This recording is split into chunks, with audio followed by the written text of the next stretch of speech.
Well, thank you so much for coming on. Appreciate you taking the time to chat today. How are you doing? How are things? How's life? Now we're going back into shutdown again. Yeah, yeah. It's interesting because I took that philosophy starting in March that this was broken down into two periods of time. One would be pre-vaccine, and the other would be post-vaccine. Especially coming from the sports marketing side, not my personal brand, which I planned on accelerating, growing. Not quite at the rate that I did, but because of the utilization of digital media and marketing and the attention that I had from people being at home, shifting the capabilities that I have to the best and most advantageous opportunities has always been a strategy of mine. But I think one of the key early philosophies or strategies was simply pre-vaccine and post-vaccine, where I think a lot of other people have wasted energy, emotion, and time and resources trying to figure out in time when people are opening and closing. That didn't make sense to me. I was most concerned about pre-vaccine, post-vaccine. How do we keep people at risk safe? How do we keep our hospitals empty enough to take care of everyone that needs medical care? hmm That's interesting. My dad's he's a family doctor up in Minnesota, which is where I'm from. Actually, I was listening to some of my buddies. They had you on their podcast a couple years ago. So I was telling them that you were coming on. And so they sent me their podcast. I was like, no way, small world. They're super cool Very guys. cool. But yeah, my dad's a doctor, and he has a similar philosophy to that. So that's pretty spot on, I think. Right on. Yeah, we can take in consideration what they control. I always say you control your mindset, your heart set, what you think, say, do, believe, and work on the unconscious competencies that we have, the capabilities, obsessions, addictions, characteristics that you may not be able to control. Yeah, that is true. What are some things you've been working on? Have you done anything like to better yourself personally during the time that you've been at home?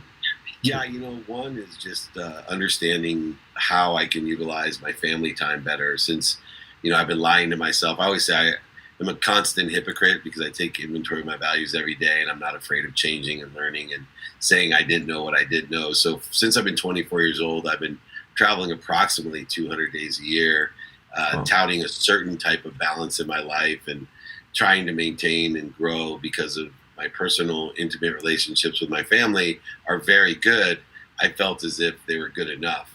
And what I found out and I've learned through this period is that although they're really good, they could be so much better. hmm And I think, stemming from people's perspective, even in our socioeconomic biases and the, racial tensions that we have, people get confused about the betterment side of things, meaning that, people will get scorned upon if they say something like all lives matter, when what they should be saying is, look, all lives matter, but we need to prioritize Black lives, right? So for me, I was doing a great job with my family, but I didn't realize how much better a job I could do with my family.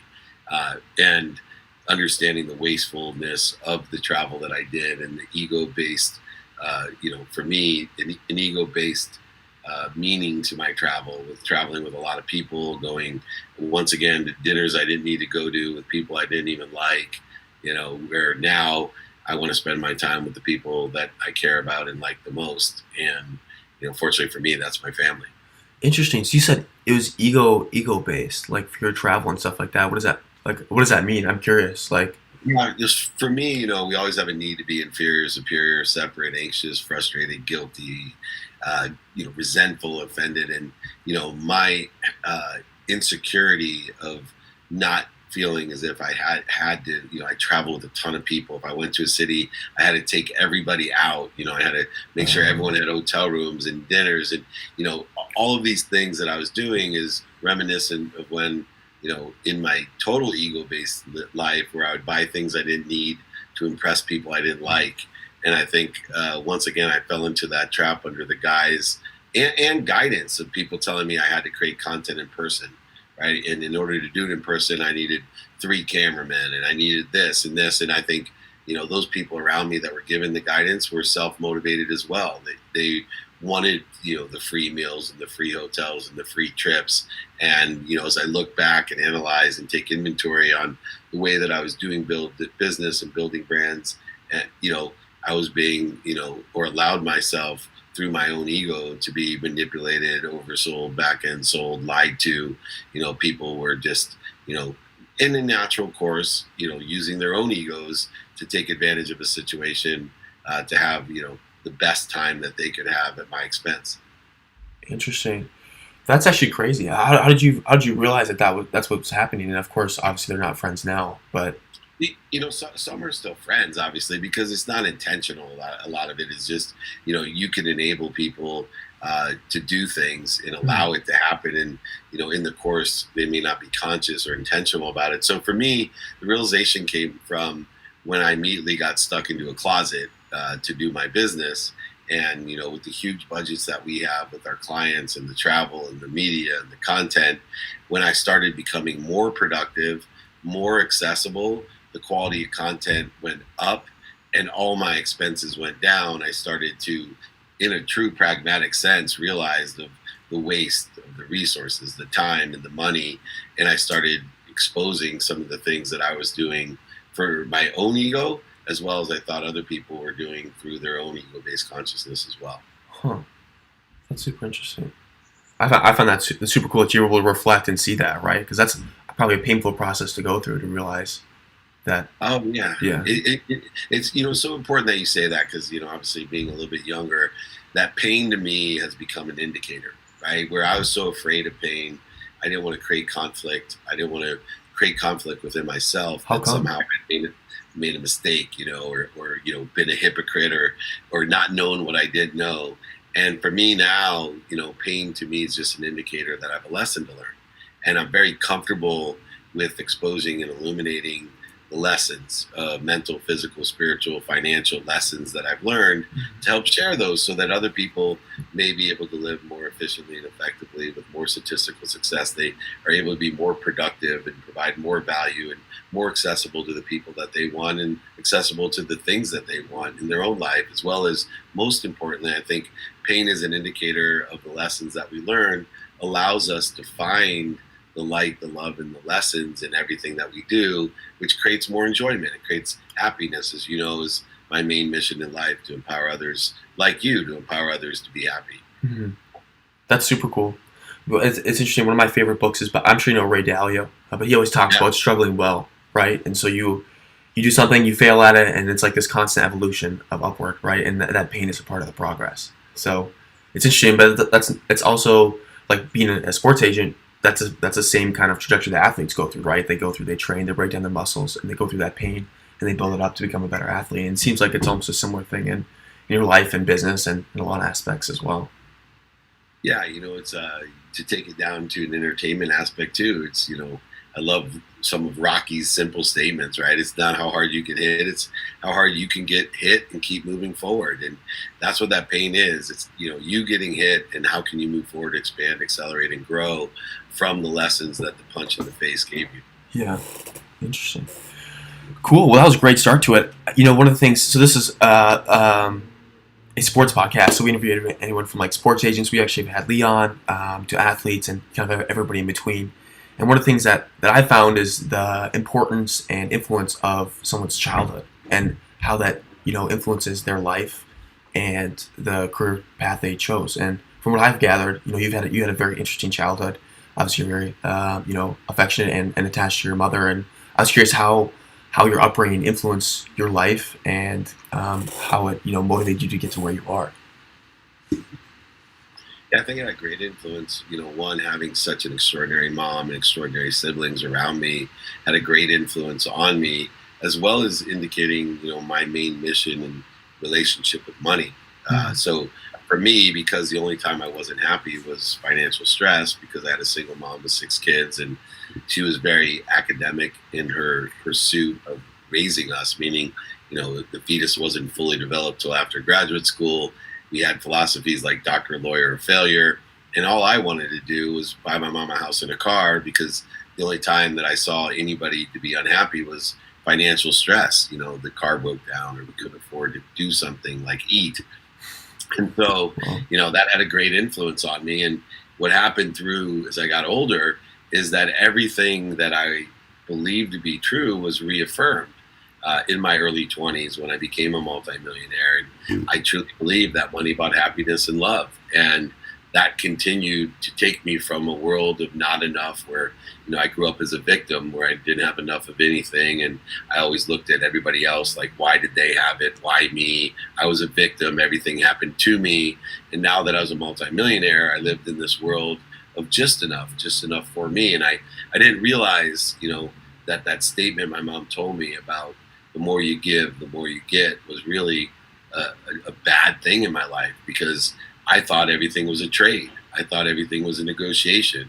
I thought that, if I gave, money to a charity, I would get something back, like recognition or acknowledgement. Or if I gave a down payment for my parents or my siblings for a house or buy them a car, then I would in trade get respect or honor or superiority.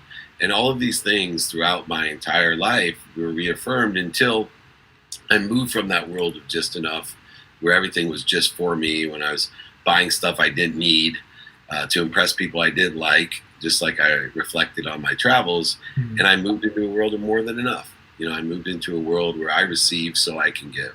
That everything comes through me, not to me, not for me, but through me for others, with appreciation, with my own capabilities to add value, as well as my gratitude to find the light, the love, and the lessons to teach other people. And the world of more than enough is an abundant world where there's more than enough of everything for everyone, that can come through you for others and can empower others to be happy. And that truly was the influence of my childhood, all the way through the lessons that I learned from not enough to just enough to more than enough. And when you say that things come through you, I feel like I have a general idea of what you mean, right? That there's some higher power, right? Then that you're that it comes through you and you're supposed to help these other people. Is that kind of what you mean, or? Yeah, I think it can be from that higher level of thinking of, I'm connected to a great source of power, light, love, lessons, source energy, God, Jesus, Buddha, Joseph Smith, doesn't matter. And that comes through me to help other people, all the way down to a pragmatic sense of, hey, look, I'm not trying to pay my bills. Mm-hmm. I'm trying to make money to help other people, and let it come through me to pay their bills. Mm-hmm. So all the way in the spectrum, from the spiritual, faithful thinking to the other currency, an object of energy that we put into the flow to get what we want, called money. So that entire spectrum, that blend, I think comes through me for others. Interesting. That's beautiful. I like that a lot. I think even that perspective, like, puts you in a better position to get what you want, to reach your goals financially or whatever else, right? So I think that's super cool. And so, how did your mom influence your life? Like, growing up with a single mom and 6 parents, how was she? Like, did she embody some of the characteristics that you take on today, or? Yeah, so it's interesting because there's 2 things I took. I mean, one, about working hard. My mom couldn't be outworked, and she did everything for everyone else. But she also carried an energy of being a pleaser, of not being worthy of like, I always joke around, even to this day, I could give my mom $10 million, and by the end of the year, it'd be gone. And she, and it wouldn't be for her. She still, she'd give it to her for everything else, and I used to joke around when I gave her a lot of money. I used to say, "Gosh, you're one of the most generous people with my money I've ever met." I would love my siblings, like, "Oh my gosh, mom bought me this," and I'm thinking, "Yeah, where'd you get the money to buy you that? I bought you that," and I would have to be offended. But I learned a great work ethic from my mom. I learned the value of education from my mom.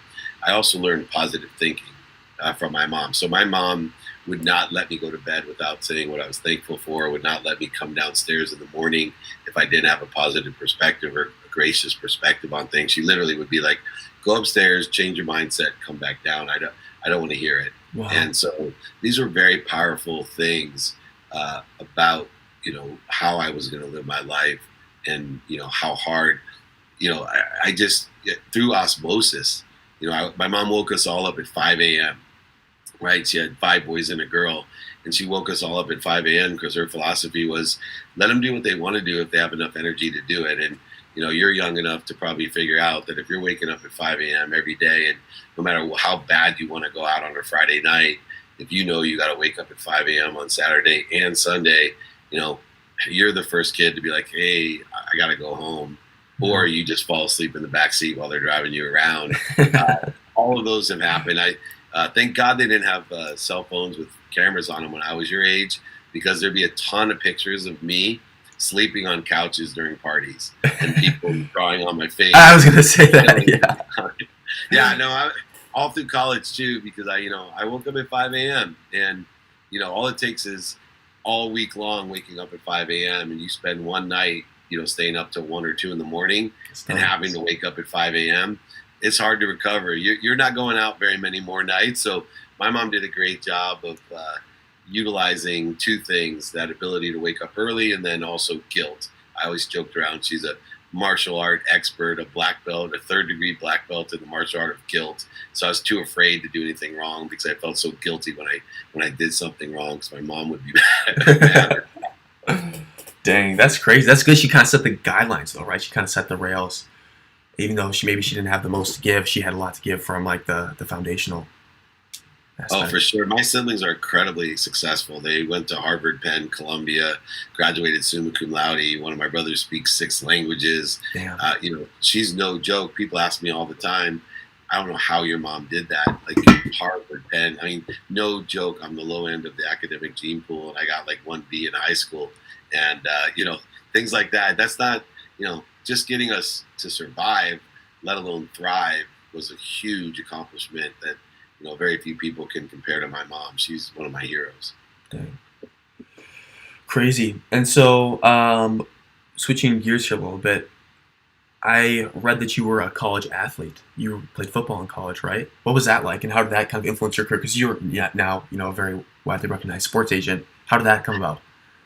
Yeah, it was a dream, right? I wanted to be a professional football player, but I wasn't good enough. Yeah. And so several lessons came from it. One, that whole not to quit attitude of living up to your potential. Still to this day, it's one of the greatest experiences of my life, being an average Division III football player. But it's also one of the things I'm most proud of, because it took so much for me to live that close to my potential. Everybody has different potentials and different things. I probably could put in half as much effort and be 3 times the salesperson as I was a football player. I always try to test myself to see in my own business acumen, which I have a high potential for, a great quantum memory for, a great capability of. I always say, can I apply that desire that I had to play football, even though I had a lower potential? Could I apply that to something that I had a high potential in? And as I got older and more experienced, that's what I was able to do. And that's what created success in my life, is I took what I learned to reach my potential in football and carried it over into other things that I had a much greater potential for. Interesting. Just on the time sake here, I know we only blocked off 20 minutes, and we're kind of approaching the 20-minute mark. Is it a hard stop at 10:05, or? I got time for one more question, if that's cool. Okay, sweet. So we've had Leigh on the podcast before. I'm curious, kind of what your experience was with Leigh, and then transition, start your own, and then a word of advice. Just a quick, a couple minutes there. I know that was a lot. Yeah, sure. So Leigh Steinberg is who you're referring to, in case people don't know. They made the movie Jerry Maguire about him. He's probably the greatest sports agent, in my opinion, ever live. And he's one of the most intelligent people. But I learned so much from him because he blended not only the fierce negotiation skills, the knowledge of the collective bargaining agreement and the salary cap, but he also had some great psychological strategies to utilize in order to effectuate emotional attachment between him and the parents and the spheres of influence around an athlete. And he had a great mission of social change, right? He really has a greater good attitude, which was then, conflicted with his own personal struggles, right? As an alcoholic and with that disease that carries so many obsessive behaviors, to live through that and work with someone that is, a world thought leader, someone that is hyper intelligent, but has demons that almost killed him, was one of the most valuable experiences in my life. And, I don't think there's very many people in my life that I think higher of than Leigh Steinberg, and I've learned more lessons from than Leigh Steinberg. And I'm proud, that he's sober for more than 10 years. I'm proud that he just wrote the highest paid contract in the NFL for Patrick Mahomes, who I saw that. Jeff Morad had represented Mahomes' dad, and that relationship, Leigh, like I said, the expert of leveraging the spheres of influence, was able to,